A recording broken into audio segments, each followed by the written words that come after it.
வரக்கூடிய டிசம்பர் 14ஆம் தேதி ஞாயிற்றுக்கிழமையை எந்த காரணத்தை கொண்டு தவற விட்டுடாதீங்க. ஏன் அப்படின்னா கார்த்திகை மாதத்தில் வரக்கூடிய கடைசி ஞாயிற்றுக்கிழமை.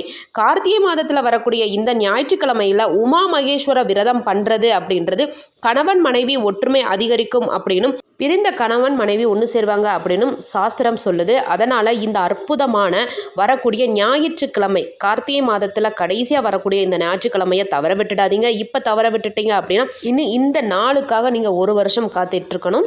இந்த விரதம் எப்படி இருப்பாங்க அப்படின்னா காலையிலிருந்து நீங்கள் விரதமாக இருக்கணும். மாலை 6 மணிக்கு மேலே சிவபெருமான் பார்வதி இணைந்து இருக்கக்கூடிய படத்தையோ இல்லை விக்கிரகமாக வச்சுருந்தீங்கனாலும் அந்த விக்கிரகத்தை எடுத்து அபிஷேகம் பண்ணி பூக்களால் அலங்காரம் பண்ணி மஞ்சள் குங்குமம் வச்சு ரெடி பண்ணி வச்சுக்கோங்க.